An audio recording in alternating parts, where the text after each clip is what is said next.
আসসালামু আলাইকুম। Health and beauty tips নিয়ে আপনাদের সঙ্গে চলে এসেছি। আমি বিউটি অ্যাডভাইজার অ্যানি। আজকে আমাদের কথা বলার টপিক হচ্ছে পেটের মেদ কমানোর সহজ উপায়। পেটের মেদ কম বেশি সবারই থাকে। স্থূলতা বা ওবেসিটি এটা হতে পারে ফুড হ্যাবিটের কারণে। যারা কম পরিশ্রম করে, যাদের লাইফস্টাইলের কারণে দেখা যায় পেটে ভুঁড়ি হয়ে যায় বা পেটে ফ্যাট জমে যায়, পেটটা একটু বড় দেখায়, শরীরের অন্যান্য জায়গার তুলনায় কিন্তু এটা অনেক বেশি অসামঞ্জস্য। অ্যাকচুয়ালি সেক্ষেত্রে আপনারা চাইলে কিন্তু লাইপোসাকশন যেই ট্রিটমেন্টটা আছে সেটা করতে পারেন। সেটা অনেক বেশি সেফলি ফ্যাটটাকে রিমুভ করে এবং ফ্যাটটাকে লুজ করতে হেল্প করে, যেটা আপনার হেলথ বুস্ট আপ করতেও সাহায্য করে। এছাড়াও এটা কিন্তু সেলফ স্টিম বুস্ট আপ হয় এবং আপনারা কিন্তু পাশাপাশি ডায়েট বা এক্সারসাইজও করতে পারেন, যার ফলে আপনাদের এক্সেসিভ ফ্যাটটা বার্ন হয়ে যেতে পারে। এবং আমরা বলে থাকি যে আপনারা কিন্তু লাইপোসাকশনের মাধ্যমে কিন্তু আপনাদের পেটের অতিরিক্ত মেদটাকে খুবই সহজেই কমাতে পারবেন।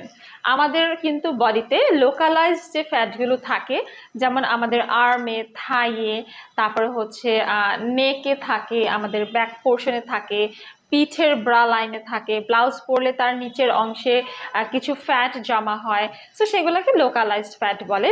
আবার আরেকটা ফ্যাট আছে যেটা হচ্ছে ভিজারাল ফ্যাট, যেটা হচ্ছে আমাদের দেহের ভিতরে, অর্গ্যানের ভিতরে এক রকমের ফ্যাট জমে, যেটা অনেক বেশি হার্মফুল। তারপর হচ্ছে সাবকিউটেনাস ফ্যাট, যেটা চামড়ার নিচে চর্বিতে হচ্ছে যেটা থাকে। ঠিক আছে, সো যারা হচ্ছে পেট ভরে ক্যালোরি গ্রহণ করে, প্রচুর পরিমাণে খাওয়া দাওয়া করে, তাদের হচ্ছে ভিজারাল ফ্যাটটা জমে যায়।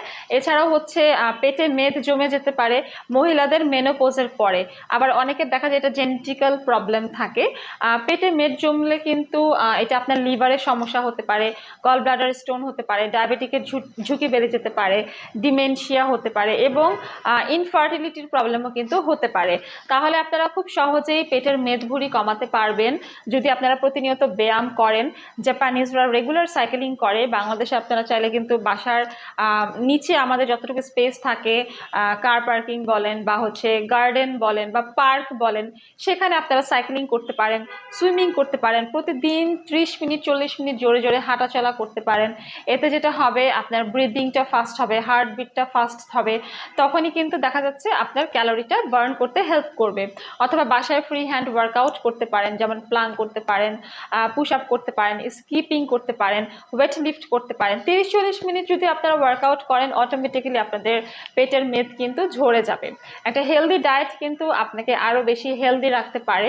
যেমন আপনি জাঙ্ক ফুড বাদ দিয়ে দিবেন, অয়েলি ফুড বাদ দিয়ে দিবেন, আপনারা হচ্ছে মিষ্টি জাতীয় খাবার বাদ দিয়ে দিবেন এবং প্রচুর পরিমাণে ফাইবার জাতীয় খাবার খাবেন। যেমন ওটস খেতে পারেন, শাকসবজি, সালাদ, সেগুলো খেলে কিন্তু আপনাদের দেখা যায় পেটে ভিতরে যে আমাদের ফ্যাটটা জমে সেটা জমতে পারবে না। আবার আপনাদেরকে বাদ দিতে হবে ডিপ ফ্রাই খাবারগুলো। খেতে পারেন ফল।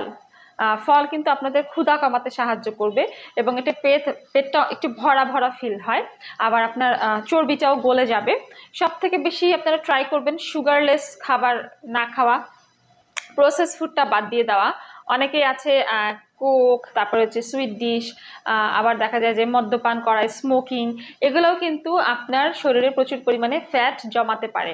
আর একটা জিনিস করবেন, সেটা হচ্ছে পর্যাপ্ত পরিমাণে পানি পান করবেন।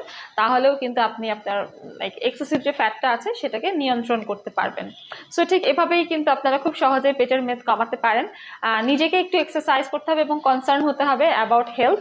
আপনি যদি সুস্থ থাকেন, আপনার ওজন যদি কম থাকে, তাহলে কিন্তু নানান রকমের রোগ থেকে আপনি অনেক দূরে চলে যেতে পারবেন। সো আজকের ভিডিওটা এ পর্যন্তই থাকছে। সবাই সুস্থ থাকবেন, ভালো থাকবেন। আসসালামু আলাইকুম।